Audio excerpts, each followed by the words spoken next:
Good afternoon, welcome once again to Blakey's Boot Room here on Wales Online. Steve and Nathan both in the studio, both enjoying a lovely cup of tea there as we begin. Another big weekend coming up, but the biggest of them all so far. Getting tired of saying and all the rest deja of it. vu. Yeah. Deja vu all over again. Obviously we've had the Palace game, we weren't here on Monday, so the Palace game coming up, we have the West Brom game. I was going to say I missed that. Last weekend. What was the score of the Palace game? We'll ask you later on. 2-0 Cardiff. You'll never find out. 2-0 Cardiff, yeah. Well, what a game it was, Blakey. Certainly a thriller, but two sides who can't defend, basically. But two sides who didn't defend well, and two sides that haven't been defending well. Two sides playing with a lack of confidence, I think. Although, you know, I think the atmosphere itself got West Brom up straight out of the gates, and it you know, it surprised me. I mean, you know, you want to say that should never happen. 2 goals in like 10 minutes.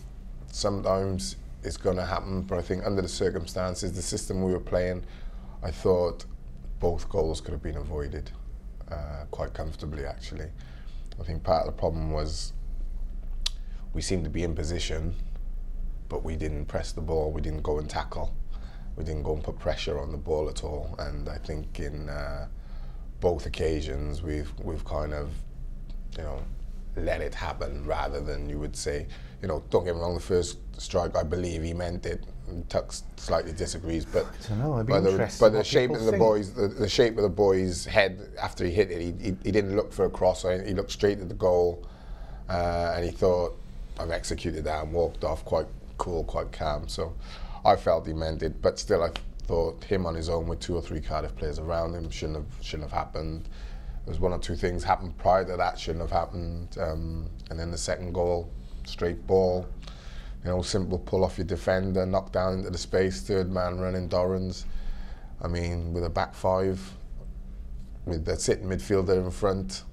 It's like, come on, fellas, you know, if you set that up on a training ground, you could be out there probably for 2 days and someone wouldn't score against them. So they should have been, you know, more alerted to those sorts of dangers. They, you know, that's straightforward. It's not like they opened us up with a great ball, you know, or anything like that. Or, to me, both goals were avoidable, and then the third, obviously, we don't even.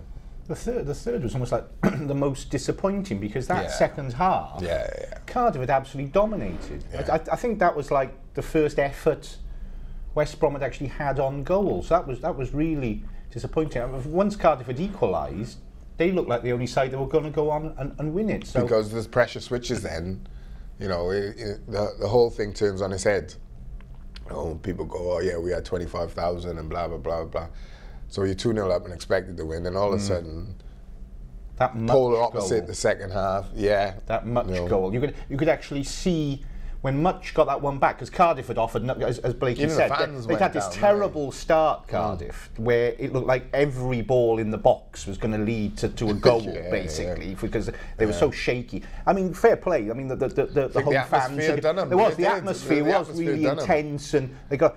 But then when Jordan Much got that that one in the first half, here we go again, kind of. You could almost, if you could have looked them in the eye, you would have seen the doubt suddenly. Like, hang on a minute, we should return, and that was a big turning point. But it was, you know, I had to say it was disappointing in the end. It was weird because at the end with Dali's late goal, you know, incredible. You know, you were like, wow, that's fantastic. Then you were walking off and you were like, hang on a minute, we were supposed to win that, weren't we? Or it was, you know, I think there was a chap called Steve Tucker saying if we don't win it, we're going down. The killer for me was the Crystal Palace result. That was, you know, listen, I've been in that position many times where you're thinking, oh yeah, you know, like, you get in the dressing room. I remember Sheffield United, Wally Down saying to us, it's okay, you know, we're all right. Mark Steen scores, no, we're still okay. With like a minute to go. We walk in the dressing room thinking, oh, that was a close shave, and then Harry Bassett says, you're down. You know, tough feeling. Everton have come back from 2-0 down against Wimbledon to draw 2-2. You know, there was a bit of, you know, about the goals and that, but it's 2-2, you're down. You know, so the other result is, you know, for me, the Palace result. I'm sure most fans and all those players in that dressing room, first thing you get in and say, right, what's the scores? Have Norwich got on out? Have Palace got on out? And yeah, right. Palace, you're expecting them not to have won regardless. They go, oh, Palace, done Chelsea. Well, I mean, that's been one of those ones. A freak result, I'd say. I mean, for example, we've looked at Norwich, haven't we, and gone, their last 4 games at Liverpool, Man U. And we've all just sat here and gone, well, they're going to get nothing out of that. Well, I think Norwich are 1 win away, and they play West Brom tomorrow. I think they're 1 win away from safety. I think more frighteningly, Crystal Palace are close to 1 win away. And they're going to be wanting to get that tomorrow, away in the Welsh capital. Indeed. All right. But before we move on, we've got a quick video, Tux. This is you post West Brom in the minutes after. This is for me in a bar. See the emotion of what was a roller coaster ride. Here's Steve's brief summary of everything that happened last weekend. Just when you thought you'd just about seen it all in Cardiff's relegation scrap, up comes a game like this that was just absolutely incredible. Deep into added time, you thought Cardiff City were dead and buried when the Baggies grabbed a late goal to make it 3-2. You just thought that's Cardiff's luck. They're on their way down. They would have been 6 points away from safety and virtually dead and buried. Then, with time totally running out, Cardiff surged forward, and it was Matt Starley, the youngster, who scored a late equaliser to make it 3-3. Cardiff had suffered for a really bad start, 2-0 down in 9 minutes, before Jordan Mutch got them back, and Captain Fantastic Stephen Colker made it 2-2. A draw in the end. The manner of it will please a lot of Cardiff fans, please a lot of people, because they thought they were out of it. But in the harsh glare of the Premier League relegation scrap, is a point enough? Particularly with Palace pulling off a shock against Chelsea. Palace are next up for Cardiff. It's another win game, but the drama was just incredible. Is anyone still awake after that? The harsh glare of the Premier League. Was that a line? Was it? Hey, I like that. That's quite good.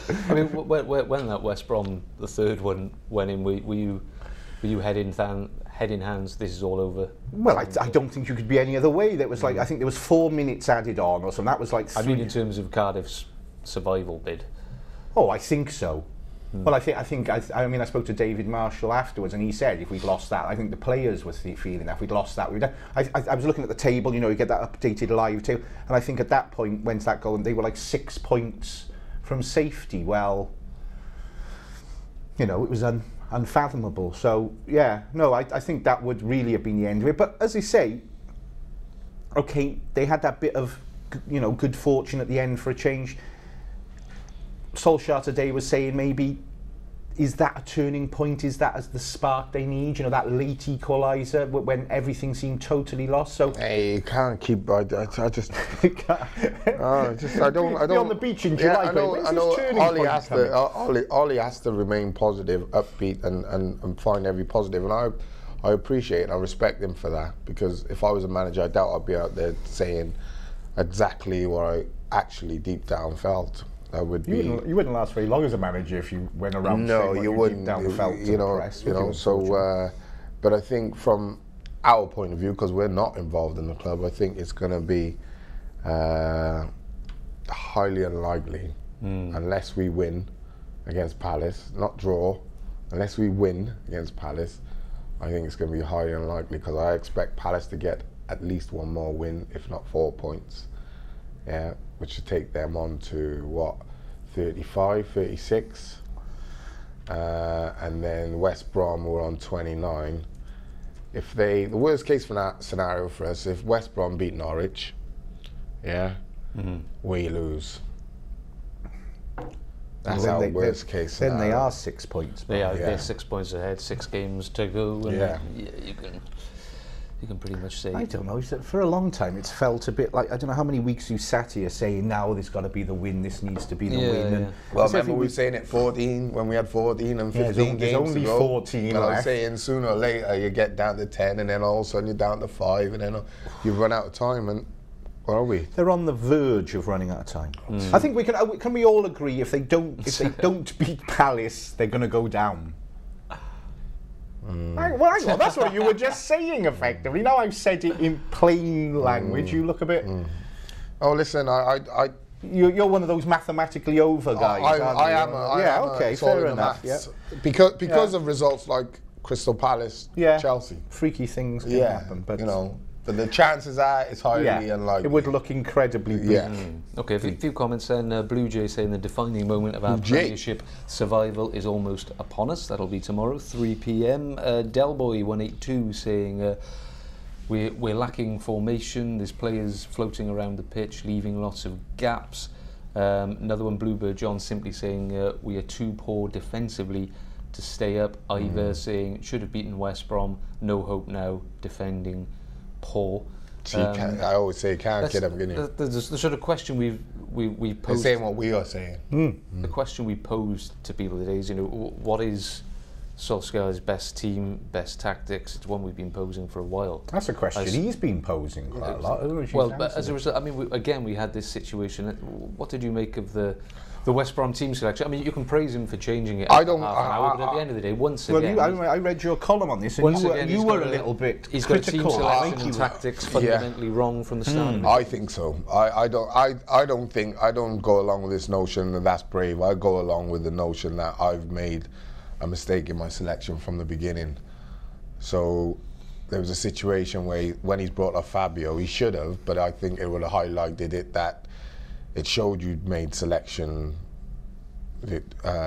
made the wrong selection if you took Gunnarsson off straight away. But I felt that's what he wanted to do because Gunnarsson didn't come out for the second half. But you can't afford to have those sorts of, selection mistakes for me.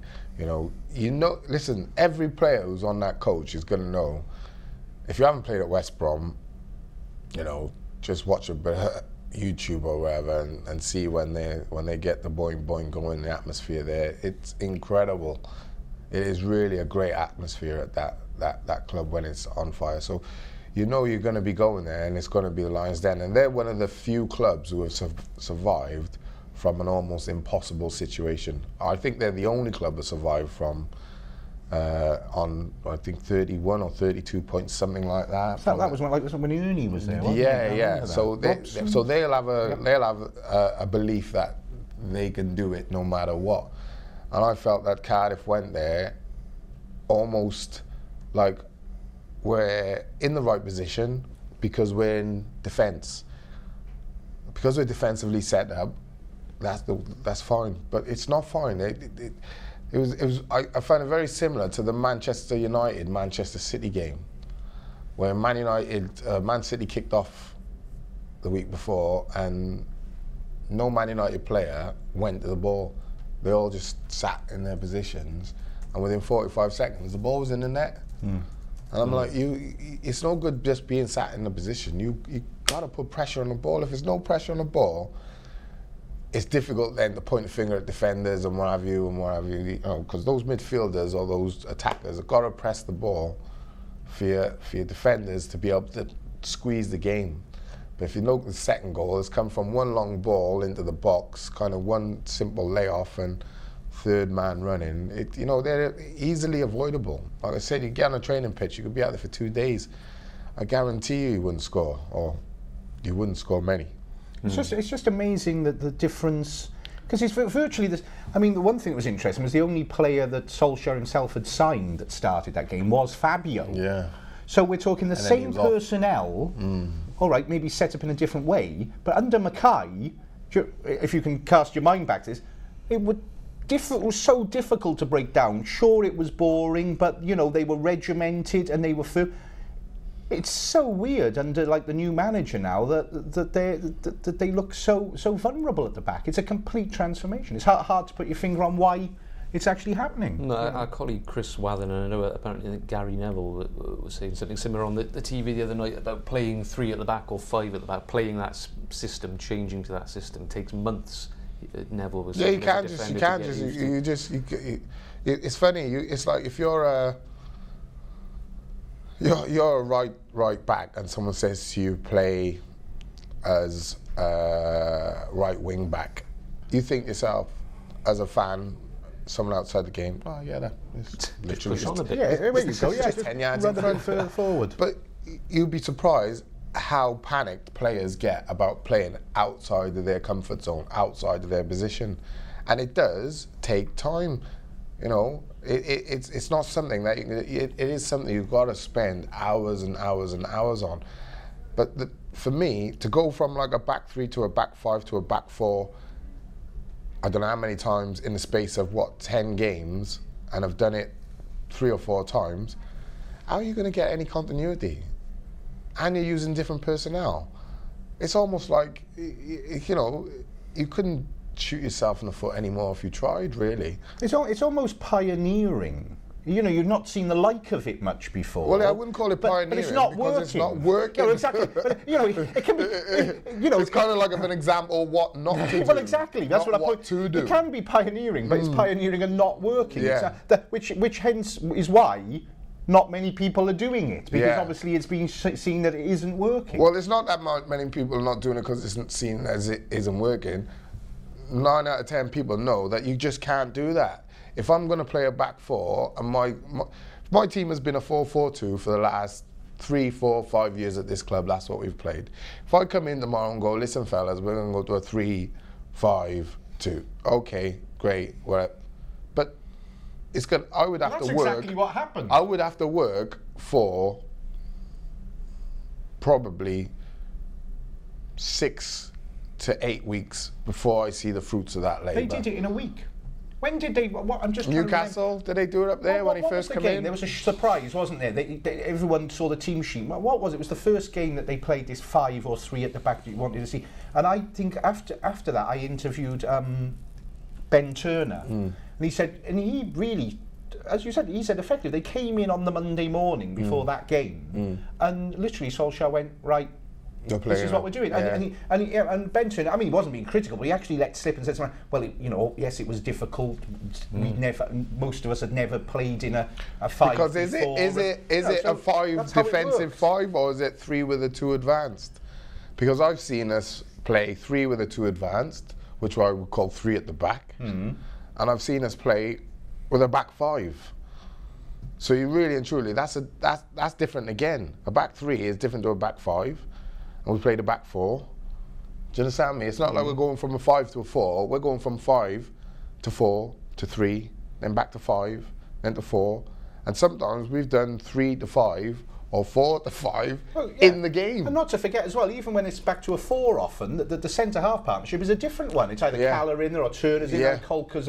So they're switched around. So the personnel is different as well, which is making it incredibly confusing. You're just not going to get... It's no coincidence that he's fiddling around like this and they're leaking how many, 3 against Liverpool, 3 at West Brom. Yeah, because defenders are not... It can't possibly be a coincidence. Our defenders aren't close enough to people. And that's what I was saying earlier. If you've played in a back 4 all your life, or for 10 years, and then you go to a back 3, all of a sudden... Now, when you look to your left, you don't see a centre-back. Yeah? You're now seeing a midfielder who's slightly advanced to you, and a centre-back who's slightly behind you. So whereas people go, well, usually you're used to being in the line and looking across the line and holding the line because he's run offside, or, you know, pushing in and behind your winger because you know the other full-back is going to be tucked around. All of a sudden, all that is gone now. So you're not sure whether, should I be, when that left-back gets it, should I be right inside tucked in on the midfielder, or tucked right up against their winger, or should I sit in this space, or should I drop into the back 3, become a 4? It's like all of a sudden you're faced with 3 or 4 different choices where normally you just one. You know, all of a sudden the options open, but not in a good way. Then they become confusing. Is Solskjaer having maybe an easy ride, do you think, then, from fans, from pundits? I mean, we're talking about a man, from what we're saying here, tactically, team selection-wise, he's getting things wrong on an almost weekly basis, it seems, at the minute. As you mentioned, he made 7 signings in January, only one of which Fabio played on the weekend in the biggest game of the season, must-win game, etc. He hasn't got the confidence to play 6 of his 7 players, and the one that he did sign is hauled off after half an hour.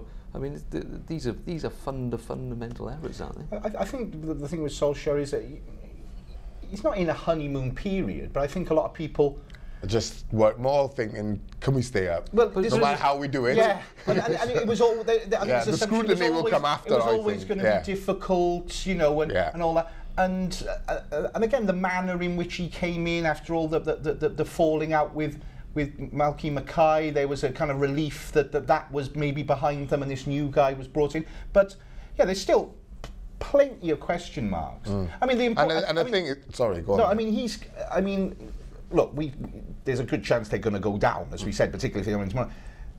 Solskjaer now, if he's having an easy time now, if they do go down and he's still there, as he is adamant he will be, the start of next season, he's going to have to get his act together like that. And I would say he's going to have to start running away with that. Most fans scrutinise the game week in, week out. And the general consensus, whether it's on this programme or another, general consensus is we're not organised. We don't pick the same team. So when the scrutiny comes, because at the moment everyone's just thinking, that next game, I hope we can get 3 points. Okay, that's gone. Okay, the next game, I hope we... Because everyone's so desperate to stay up. But the scrutiny will come, whether it's now or later, the scrutiny will come. It's just similar. You can't avoid it. Like I said, you're not going to kid the fans. They all know about the selection. They all know about the team shape we're playing. They all know, we're conceding more goals. But everyone knows. But right about now, most people are either trying to channel their positivity towards the team, or they're channeling it towards the team and slightly against the club as a whole, because they believe, it's not just the Solskjaer isn't picking the right players or the right shape or anything. It's a collective of things why we're in this position. It's not just down to Solskjaer and the last 3 months. It's as a collective over a period of time why we find us, and it is, whilst if you scrutinise Solskjaer and his team selection, the players he's picking and the shape he's picking, you can pick it apart. You can come away from that and look at other things that's gone on in the club over the last 6 months, and I think we said on here before, haven't we? Like, even if everything had been hunky-dory all season, it was going to be a battle. With what's happened at top level and with Malky Mackay, I think there's a feeling that we've sabotaged ourselves. The club sabotaged itself in a really difficult. What was going to be difficult has been made almost impossible. And I think Solskjaer's maybe a sort of like getting the part of that. The kind of like, well, he's taken on a tough job. He's doing his best. There's a lot of sympathy at the same time as scrutiny. Because he's a name as well, because he's Ole Gunnar Solskjaer. No, I don't think that'll matter when it comes down to the nitty gritty. I think like I said, there's the sympathy that comes along or sits beside the scrutiny. But if there's scrutiny alone, just on him and his performance, then I think that's a matter of time before it comes. I think right now, as Blakey says, the thing is, you're just willing them to get 3 points against Palace, aren't you? Yeah. You're just hoping against hope that tomorrow evening you're like, wow, all right, they're back level on point.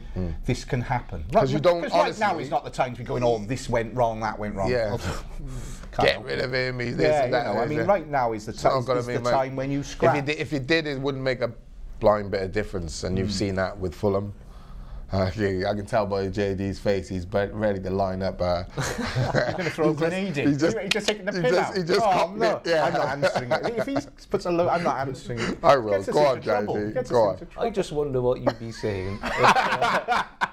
Well, hang on, this is a hypothetical situation. Hypothetically speaking, if during that period after Malky Mackay was sacked, and the Dave Jones rumour turned out to be true, and he returned as manager and made the same... What is this, like a doomsday scenario? The same team selections, the same tactics, done exactly the same things as Ole. But that's too much for a hypothetical.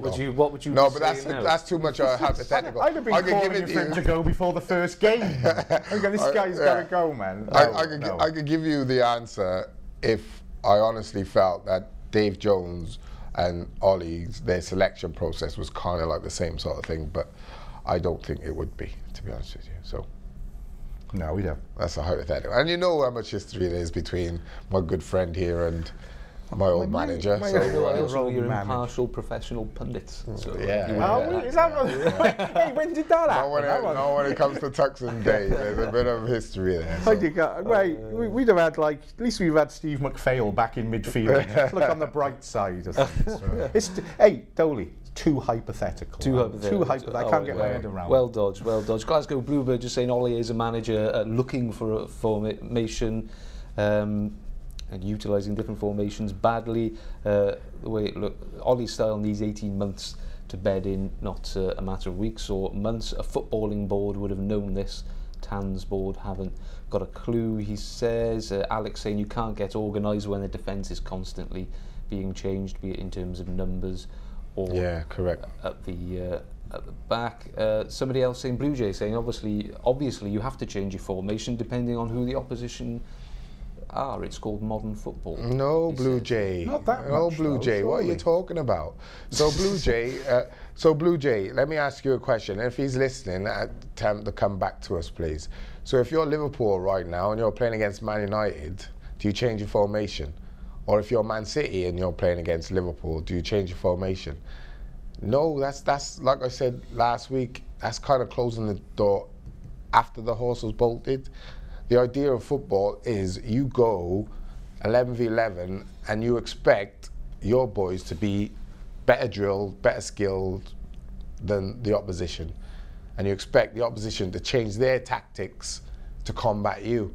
What Blue Jay's saying then is when we play West Brom, we change our tactics to suit them.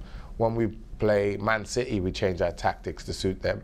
No, listen, I can give you the Man Cities, the Liverpools, the Arsenals, the Man Uniteds, Chelseas, I can give you them, but when you're playing against the Norwiches and the West Broms and the Aston Villas, you know, at home, you've got to be tactically bang on. So, you know what they're going to do.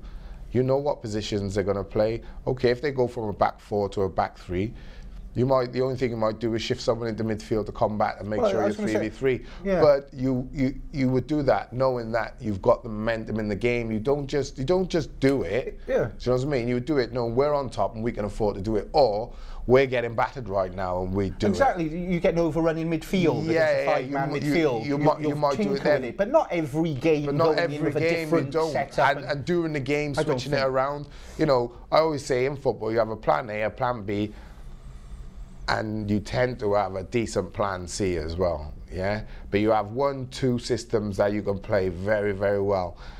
For the game when you're playing against someone who you're expecting not to win, but you've got a plan of how you're going to win, and then there's the team that you're playing who you're expected to beat.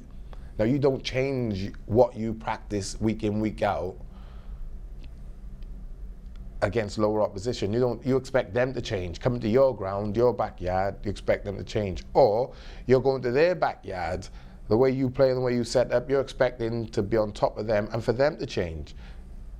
You hold it tight for 10, 15 minutes, which is what we didn't do against West Brom. Yeah, hence why then you've got all the changing around and this, that and the other. But you hold it tight for 10, 15 minutes and then you allow the momentum to change in your favour, because you know they're going to have it. Change in your favour, and then once you get on top, you try and stay on top, and then you expect them to go, right, half time, you know, so-and-so's killing you, you're going to have to come off, you know, you switch to there, you go up and you go match him up against man v man. You know, you can't say as a team or as a manager, I'm just going to adapt to the opposition whenever. But that's exactly what Solskjaer. I mean, I've spoken to him and said it to him. And he actually makes a virtue of, you know, different systems for different sides. The only problem he's got is that it's not working. Yeah, and if it was working, he'd be heralded as a kind of like, my God, if that's your philosophy and we go down, your philosophy is going to get the blame. Well, you've got to think to yourself, you go down, you're going to have to, you know, you're then going to the championship. Are you going to adopt that same system in the championship? Because again, you'll never get no continuity again in your team. And you'll make it more difficult. I don't care what anyone says, it'll be more difficult. I think most pros, most coaches and managers would agree with me, you're going to make it more difficult for yourself if you can create continuity in the team. I think that's his way, though. I don't, you know, like a leopard never changed his spots. I think we've seen now, is it 12 games or since he's been in charge, that is what he does. I can't see him suddenly, I can't see Solskjaer suddenly going, oh, I tell you what I'm going to do, I'm just going to bet. Well, 4 or 5. What I'm thinking is that he done it at the beginning to try and find a formula and has kind of had to keep trying to find a formula, but that's not his actual philosophy. That's what I'm hoping. I'm hoping that this is. He's actually said that's his philosophy. He said to me, he said, I like to pick different sides, different, adapt to different opposition and different systems. You know, he's actually stood in front of me and said it. Glasgow's saying, to be fair to Blue Jay, that is exactly what Ole is doing, and as Steve says, that's the Blue Jay just coming back with. Why is it then that Man United have had 43 different starting lineups this season? Because they're not in the Champions League this year, are they? Look where they are. That should tell you all you need to know, Blue Jay. That's the former champions. Do I need to come back with anything else? Former champions are sat, what, 7th in the Premiership? Blue Jay, do you want to come back? I bet Liverpool haven't changed. Well, there you go. Yeah, well, Liverpool got 2 or 3 systems and they play, but there tends to be changes in midfield. Yeah? And your strikers, instead of playing 2 up or 1 up with 1 behind, they play 1 up, 1 behind, or both strikers wide, or 1 down the middle and 1 wide with Sterling. Yeah. So they've got 2, maybe 3, A, B, maybe C and D. But 43 different systems, and the form of different teams, different shapes, whatever Blue Jay's point is.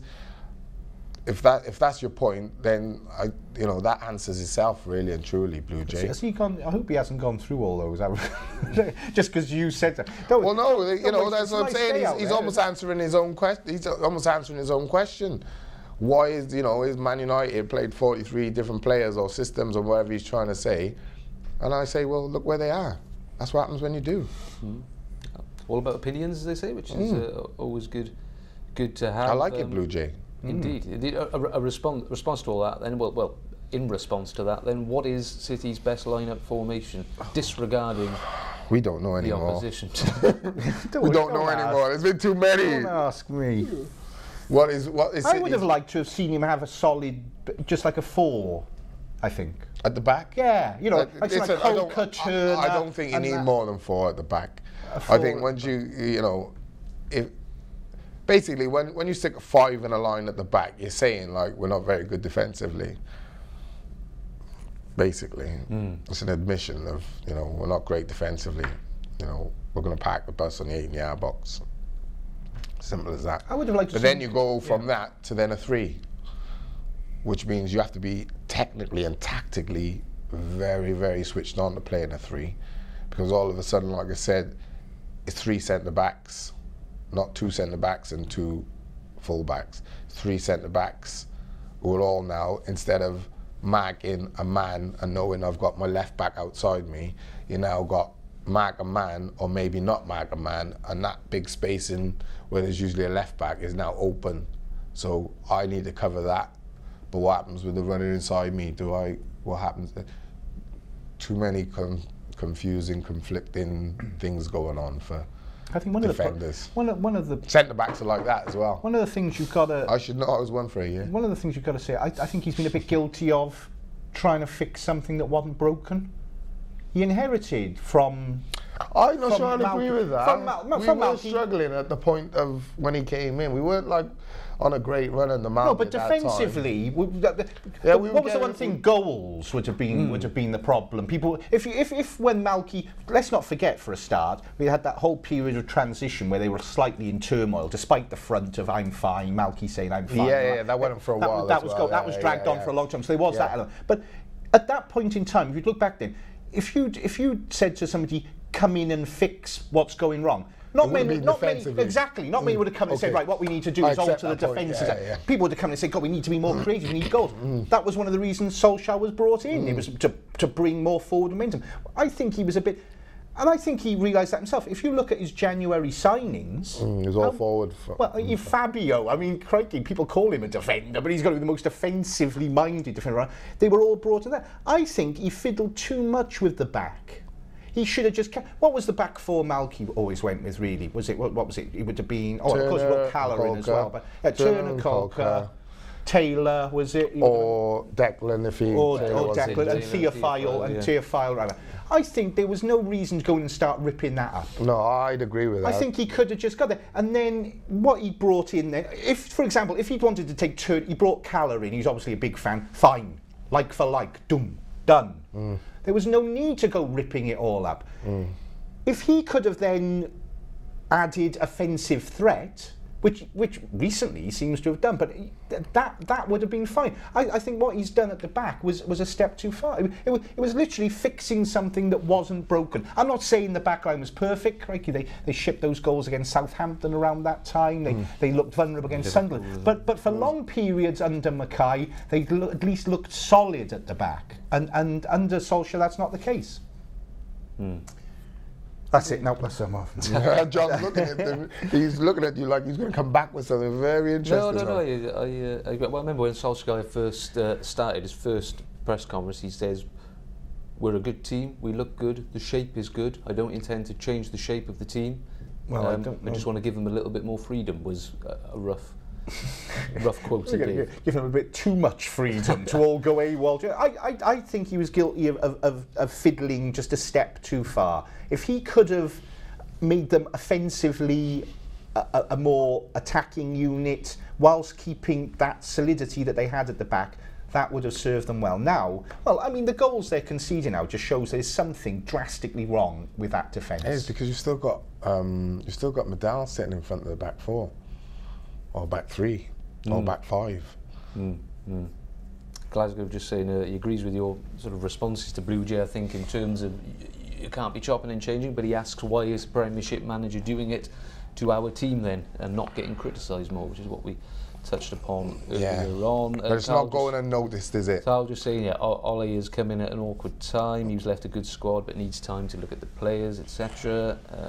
He cannot do that by not playing them. He says, Paul saying, it's remarkable to hear you criticise Solskjaer for his transfer business when you see the talent of Dali.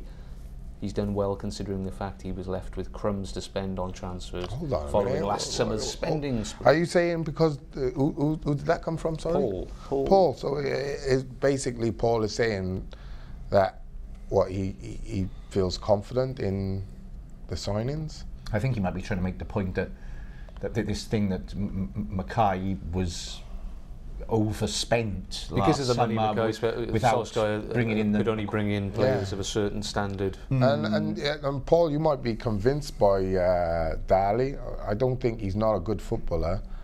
I think he's a very talented footballer, but I'm it's still early days, like, you know what I mean? I wouldn't go off the back of a couple of substitutions and the goal at West Brom saying, like, I think we've unravelled a rough diamond. I wouldn't say that. Not yet. Another thing for that as well is, what about Zaha? He was seen as the jewel in the crown, really, of the January. I know he's on loan, but it was a big coup. Wilfried Zaha. If we can get him. But that hasn't worked. You don't want to be cynical about it. It hasn't worked. He started the first few games, and now the guy's on the bench. He hasn't scored. You see him play. He hasn't provided that moment of magic that's turned a game in Cardiff's favour and brought points.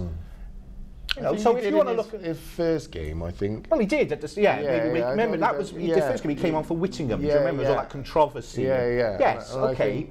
But he hasn't kicked on since then. And that was the disappointing thing. I think most people felt, you know, we've got a real player here. Yeah. 2 or 3 games time when he is really fit, you know, we've got something a bit special, which can, you know, okay, he might not for the 15, 16 games he's been here, 17 games, whatever, win us 8 or 9 games, but I think he's got the capability to guaranteeing you like 8, maybe 10 points. Obviously saving himself for Palace. Maybe. You've got to say he's been disappointing though. You know, and that, but I'm not wholeheartedly convinced on Darley, is it? any of the Norwegian players. You know? So most people would put Darley in their team for this weekend. I think. But that tends to happen though, where you score a goal, yeah, and everyone goes, oh yeah, you know, he's a great player. Listen, the boy's clearly a talented footballer. He's got great skill, great feet, blah, blah, blah. But I'm not wholeheartedly convinced. He reminds me a lot of the lad at Crystal Palace, funnily enough, the Welsh boy. Johnny Williams. Yeah, who they were calling the new Messi. You know, and the thing is with young lads, they have an incredible spike. But it's you don't judge them on that spike. That's just showing you what they're capable of. What you judge them on is when they come down. It's how consistent you're going to be, and how well can you do the things you do well. How many times a season can you do it? How many games? 5, 10. If you can do it for 5, you'll end up at, you know, maybe playing for a championship team. If you can do 25, you'll end up playing for a Premiership team. If you can do 40, you end up playing for, you know, the likes of Real Madrid and Barcelona. You know, if you look at someone like Gareth Bale and his progression, it's not the things that the things he was doing, it's the consistency. All of a sudden, Gareth is going from playing for Tottenham, and when he did play, they lost games, to then playing for Tottenham and going and destroying Inter Milan, you know, 8, 9 times a season, unbelievable games. Then the following season, it was like 25, 30 games. Then the following season, it was like, he's our match winner. And last minute, half time, whatever, if we're losing, give the ball, and 9 times out of 10, he's going to do something and pull us out of the bag. Hence why he ends up the world's most expensive footballer. So it's the consistency.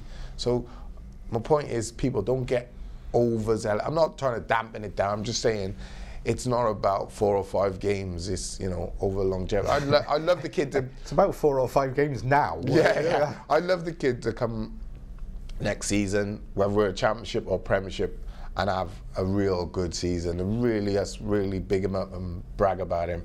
That's my hope. But I just like hold fire a bit, yeah, because he's so young as well. Okay, let's deal with a couple of outside issues. You mentioned Zaha there. Just quickly on this, obviously you've been to the press conference this morning with Ole. Yeah. It was been a bit scathing, I suppose, in his comments on the. Well, by Palace. the time I've written it and exaggerated it. On the Palace chairman, don't obviously, exaggerate, Palace being quite vocal this time. Stop exaggerating. Palace being vocal this week in particular about Mr. Zaha, about how they'd like to re-sign him. Is that a bit of shenanigans on their part? Well, I mean, I think when the story first came out in the week about Palace chairman Steve Parish saying, you know, we should get him, you know, we'd love to have him back here. He belongs at Palace. He was answering a question, wasn't he? Yeah, he was probably answering a question from. Yeah, he didn't come out and say we want to get him back. But I did find this morning with Ollie seemed very keen to hit back at it. You know, an analogy like that often quite doesn't want to be drawn into controversy. He actually came out of his shell, Ollie, and he just said it's no surprise that they'll say this. They want to sign him in the week before we're playing them. It's clearly manufactured. He basically accused Palace of trying to unsettle Zaha ahead of tomorrow's game. And he said, you know, he was even having little digs, like he said, I'm surprised. I didn't think he was Wilfred was a Tony Pulis kind of player. Make of that what you will, you know, and things like that. So, but have we sat on this program how many times and said, you've got to try and utilise every single advantage there is, and if you think you can, that is them gaining some sort of advantage, I still think is being a bit blown up, to be honest with you. I think the chairman just answered. I seen the interview and he just answered a straightforward question. Well, I think what's interesting is he's not going to say no, we don't want him. Well, it's more Solskjaer's reaction than the original. Because if he hadn't said anything, I don't think anyone would have made the link. No, I don't think there was. He came out, and I mean, he said a fascinating thing. He said, "I've told Wilf when he scores, he must celebrate. No ifs or buts, but when he scores, he must celebrate." So. And he said that Zaha will play, whether that's a start, which he probably will play now, and he's going to come. So that's a nice sort of build up to the game. Okay, the other issues, perhaps, well, certainly the bigger issue is this Sunderland situation where they've been fined but no points deducted for fielding an illegible player for was it 4 games earlier on this season. Where do you stand on that? I mean, Solskjaer this morning, again, not too interested in getting involved in the controversy, but there are plenty out there who think they should have been fined points. I think there is precedent with some lower league clubs, people have been saying, who have been fined for similar thing. I think Sunderland did admit it very early on and realised there'd been a sort of error, clerical if you like, error, and had moved to solve it. But it could be important, couldn't it? Well, I think they've made. I think what surprised a few people is that they I think during this run of games where this Korean guy played, they made a point. They earned 1 point. So perhaps many thinking it would have been easy for the FA to deduct that point. You know, this was done, without too much shenanigans. But they've gone for they've fined them an amount that we don't seem to know. But no, Ollie was, Ollie basically said, I wasn't expecting them to be deducted points. I don't care that much. We're not going to appeal against it. We have to trust the authorities that they've done the right thing, and all we can do is go up there and try and take 3 points off Sunderland. So he wasn't really being drawn in. I think the line of questioning that my colleagues were going down was to try and get him to maybe hit out at the decision and the FA or whatever. and criticise them, but he didn't really play ball on that, and he just played the straight line and said, I'm not. It doesn't concern me. I've got bigger things to focus on. Was the line. But I don't know what you think. Well, I'd like to know the exact in and outs, and if a precedent has been set, then I would think the normal was it thing Hereford would be deducted points, or am I imagining? Maybe I'm not. You keep saying Hereford, but I don't know why. Somebody was talking to me about ignore me. But there have been lower league clubs, for example, field ineligible players who have been. You got me doing that, Dooley. I can't say ineligible. It's catching. I think have a go, Blake. I think ineligible. I think if there has been the situation, then but. Look, we don't know the complete in and outs of what went on, so I don't know. I'd have to read what was set as a president and then read what Sunderland done, and then you just say, yes, they should have been deducted points, but hey, the decision's been made and it's not going to change now, so there's not much that I agree with the manager there. There's not much he can do or say about it. I think they could appeal it legally, but apparently they're not. Okay. So in terms of on the pitch and Sunderland, that was the one bonus of the week, that Sunderland losing to West Ham midweek. That sort of almost made up a little bit for the Crystal Palace result on the weekend for them. That was surprising that they deflated. You expected them to push on, didn't you? It did, and I think probably getting into the cup final, they were on a great run, and you thought to yourself, oh, this could really kick them on. But then going to Wembley and getting beaten, you have a bit of a downer. Then you don't win your next game or two, and it's you probably drop further and faster than you would had you not gone to Wembley in the first place. But it can work in your favour or against you either way. But losing at Wembley not only takes a lot out of you physically, but mentally as well. So remember Cardiff a couple of years ago after that, the Liverpool Carling Cup final, they just ran out of steam, didn't they, after that? At the end of the season. Mentally, physically. They can do that to you, a cup final, particularly a defeat like that. So it's I suppose in a sick way, it's fortunate for us that it didn't go the other way, and they got the uplift and cracked on. I think if they could have some of their cup wins against the likes of Chelsea and what have you, I think they were expecting to emulate those sorts of those sorts of wins and games against other opposition in the league, but it just, since the cup final, it hasn't really materialised. And they did look, the manager looked really flat. That was, that was a big blow. Not getting anything at home to West Ham at this point. Especially when you feel like we should have. If West Ham went there, dominated them and smashed them, you think, okay, you know, but they've gone basically hit West Ham with everything and still come out the other side losing. You start to think, well, what have we got to do? Maybe it's just not our time. Maybe it's written that we're going to go down as fate, or you start thinking all the negative things then. And that's how it looked at me with some of the players' interviews and the manager's interview the other night after West Ham game. I felt, you know, it's going to take a monumentous effort for them to get out of that situation. Well, I mean, they're a point behind Cardiff, still 2 games. They're a point behind with 2 games in hand. What's going to take for Cardiff to get out? Well, but they only got 1 over West Brom. Who's the games in hand against Dolly? As if, you know, well, I should know, I'm shouldn't informed here by someone, and I'll just... I should know. I'll just check. Do some research. Who, me or him? Oh, him. Bullet tooth. Bullet tooth. Magic of the internet. Fantastic. Fantastic. What is this? 90s. Oh dear. Where are we? You're just dialing up the internet. Just dialing up. Yeah. Oh, it's not good. Not good. Sunderland's next few games. 7th of April away to Spurs. Probably not that bad these days, but yeah, because they're not on a great confidence run either. Away to Spurs, home to Everton, away to Manchester City, away to Chelsea, and then the next game, Cardiff City. Home to Cardiff City. So they got 4 tough games before they face Cardiff. Real tough run. I wouldn't want that. No, not in their position. That's shocking. Yeah. But it doesn't matter. They're the team below us at the moment. Yeah. It's so West Brom, you know, it's West Brom. You know, I think it's vital. Like I said, if we don't beat Palace, if they beat us, that's them gone. I think. So that would only leave West Brom.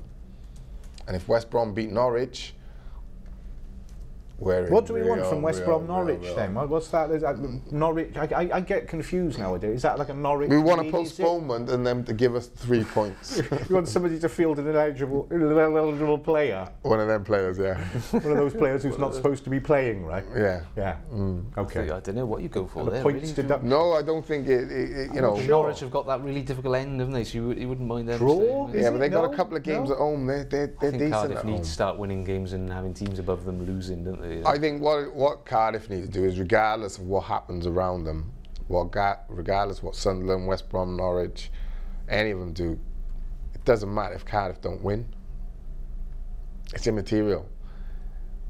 If Palace don't win another game, and West Brom don't win another game, and we don't win another game, we go down. So it doesn't matter what the others do. First and foremost, take care of your own backyard. Cardiff have got to win Saturday. Sounds a bit like Kevin Teofile-Catherine this morning. Is that what he's saying? Yeah. No, he basically said we need to not let in any goals and score some goals of our own, and then we'll probably win. Which I thought was a pretty good summation of a victory, really. Yeah. From the clean sheet and score the other end. Even I would say I guarantee they'll get 3 points if that happens. That's a definite. Even by my rubbish prediction. But yeah, regardless of which, Cardiff need to take care of their own first. You know, because like I said, if everyone goes from, if Fulham, Sunderland, Cardiff, West Brom and Palace go from now to the end of the season without picking up a point, we go down. If we pick up 2 points, we go down. If we pick up 3 points, we go down. So it doesn't matter. We need 4 points or 3 points just to get on level par with West Brom. Now if we don't, the rest is history, innit? It doesn't matter. I think I'd go for a Norwich win. I quite fancy... I would rather Norwich win, to be honest with you, because I think it always boils down to, you're never going to keep, they go, oh, there's 6 teams involved now and 8 teams involved. You're never going to keep all those teams involved. You know, it does whittle down to 4. What does anyone out there think? Worst case scenario, 5. West Brom, Norwich, what do we all want? A draw? Yeah, that's a good no, listen, you don't want West Brom to get a point.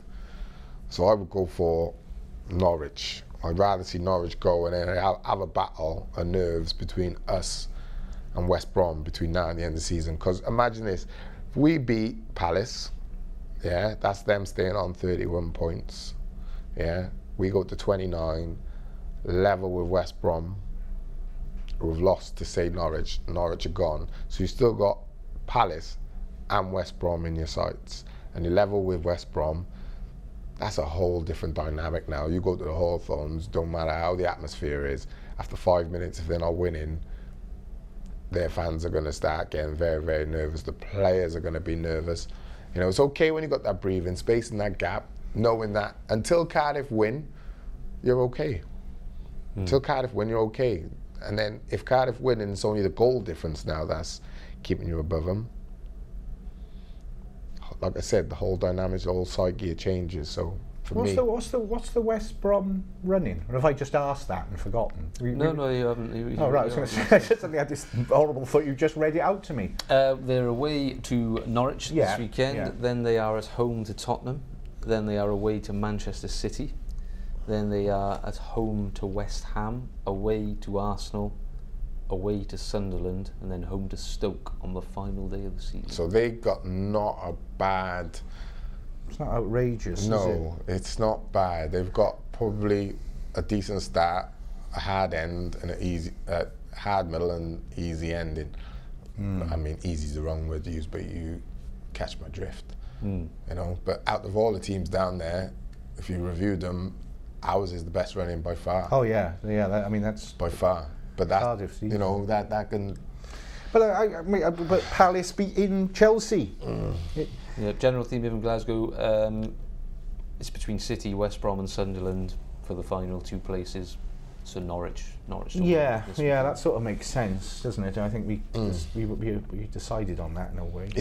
Listen, if we win, Palace stay where they are, and the gap closes to 2 points. That is what you want. So you've got Palace, West Brom, ourselves, Sunderland, Fulham. Keep that. You know, you're not going, like I say, you're not going to keep 6 teams in and around the relegation zone. 1, maybe 2. If you can keep 2, great. It increases your chances of getting out. Yeah. You know, but you know, effectively, it's going to be between, for me, us, West Brom, and Palace. That's why tomorrow is like, you know, it's not a pointer. It's a, if you don't, then forget it. Really, I think. I really think. Even though I'd sit here next week and say, well, mathematically. I said, what do you mean? Mathematically, I said that to you about half an hour ago. Yeah. I said if they lose, they were like, mathematically, until it's done mathematically, until, like I've said before, until you got you're 7 points behind with 2 games to go, it doesn't matter, does it? You'll probably still be sat here with 7 games left with 2 games. Hang on, I think you can do it. Yeah, I've done algebra. As long as somebody feels an eligible player, we can get some points. Demanding something. Yeah, then we'll be saying, hang on. It's a disgrace. Yeah. All right, fair. To finish then, before prediction, give me a team. Your team and prediction, but do it swiftly, succinctly. I can't do it. Marshall. You can think about yours. Marshall, Theophile, Turner, Colker, John, Noon's fit, good news. I'd have Noon, Medell, Noon, Much, who's left? Bellamy on the left, and is there one more or 2 more? 2 more. Obviously Campbell up front and Kim. Just chuck that one in there. Just thrown that in. I always get confused in that. I go Marshall, obviously. I go Theophile or McNaughton. And I would go Turner and Colker, and then McNaughton left back. Yeah. Not McNaughton on both. No. Well, you know, you've got a choice when you're at right back, but I would play McNaughton because I think Deck is just a bit too young. I think it's just overwhelming him a bit. And Tails, I don't think he's been as consistent as what he was last year. Clearly, totally impressed with him at West Brom. So I would go McNaughton with the 2 centre backs, normal Theophile. I'd always sit Medell. I'd go with Much and another. I'd leave that open. Whether playing at home, I would go with Bellamy on one wing and Noon on the other wing and Campbell up front.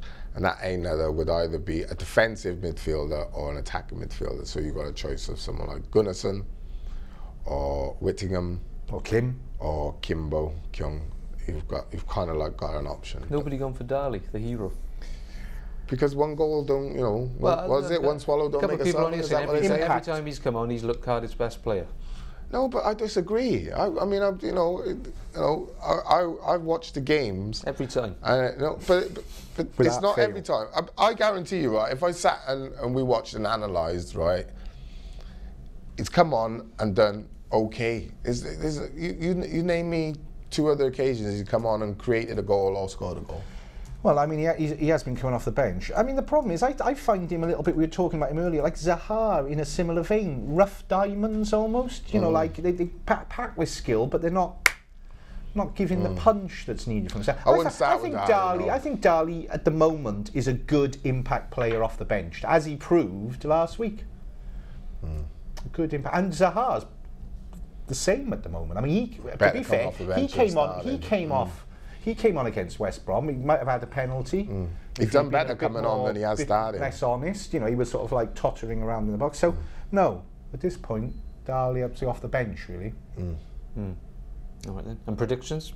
Oh, do we have to? Oh, yeah. Should we do like a reverse psychology thing? Well, I think haven't we already tried that? Did we try that still one? lost. Oh, hang on, we might have done that ahead of Fulham and won, for all I can remember. Perhaps we said something off Fulham. Just be honest, and if it's 0-0, just say 0-0. I'm going to go for... It won't be 0-0, but not with the way they defend. Do you know what? Most people... I was thinking of the Palace defence. I would say it's got draw written all over it. Oh, no. But... but... I'm going to go for... They don't score a lot of goals. We are scoring goals. But we conceding too many. I'm going to go for 2-1. 5-4. 2-1 Cardiff. Probably said that score about 100 times this season. I kept thinking 2-1 Cardiff. I was thinking 3-1, but then thought Palace just don't concede 3 goals. But maybe against the goal machine that currently is Cardiff. I'm going to go 3-1 Cardiff.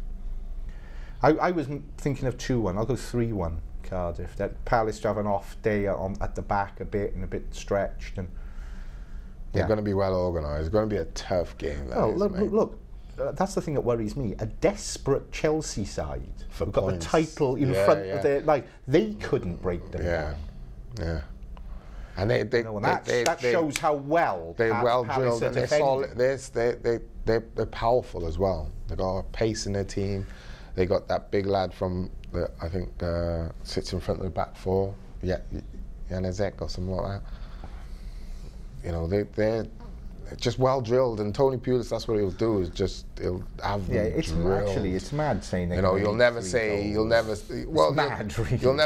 like, oh well, defensively they were all over the place. You haven't heard that said by any pundit, I don't think, at all since Pulis has gone in there, and they were cut adrift. Let's not forget. Cardiff are just whatever happens, are gonna have to defend better. If we don't bear thinking about if we don't win the game.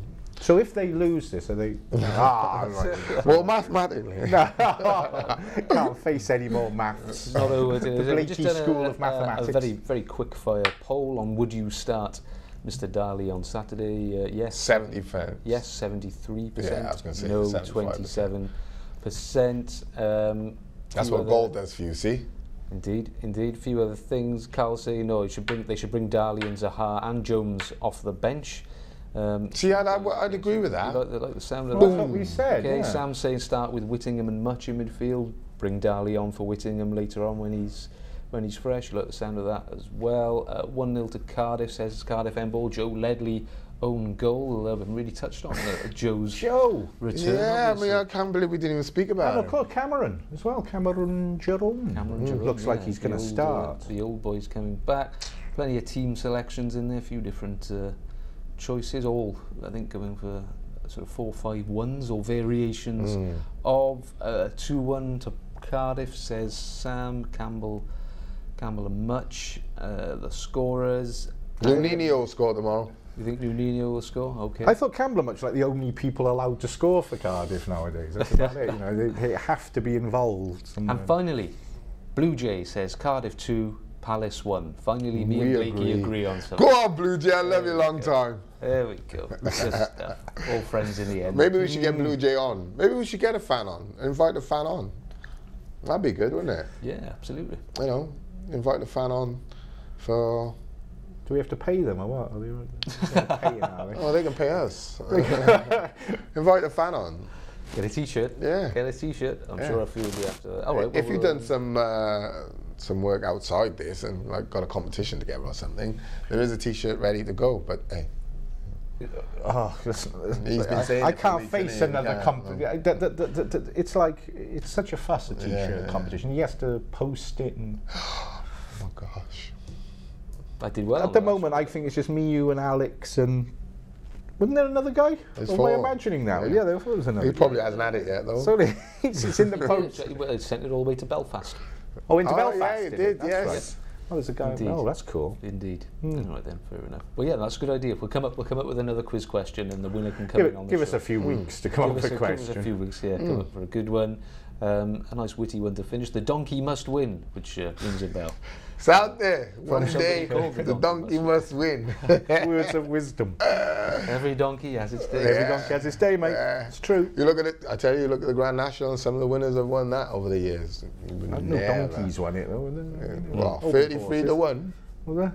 What's that one where they all fell over? And There you go. Remember that guy in the Olympics, the speed skater, and he was, never gonna win it. He was like 2 seconds slower Cardiff than are going to be like everyone. everyone else. And everyone fell over, and he just skated over the line, and he took the gold medal. Cheers. Thanks very much. The That's it. Optimistic end. Cardiff. I love it. The donkey must win. Cardiff, the rubbish speed skater who won the medal. The lucky Cardiff. speed skater. The team that stayed up against all odds. Last thing, Grand National tip. I don't gamble, mate. I'm rubbish. I don't know anything about Sorry, it. I am really, really rubbish. The only time I get involved in this was on the coach when they'd say, right, tenner in and, pick out. If I go to the bookies now, I still ask them, can you fill it in for me and all that. I'm woeful. I haven't even looked at the horses running. Sugar, maybe? Red rum? No? Yeah, you really don't know anything about it. Right? I'm looking for a what was called a jumper. There's bookies all over Cardiff now going, I wish Blakey had come into my bookie do a few bets. Coming in there, come on, man. You know what how much you want? There you go. Have you got any Listen, Blake, the bookie's dream. favourites for me? Who are you going for, Doel? I think T for 3 is the favourite, or was the favourite. Welsh trained horse.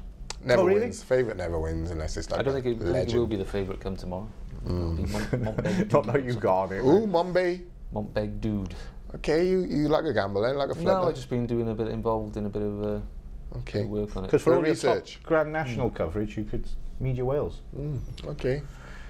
I like it. Say that. Oh, then Tux. Do you have to say? Get online. We'll have the winner of the Grand National in next week. I'll be. I thought you were like Burke.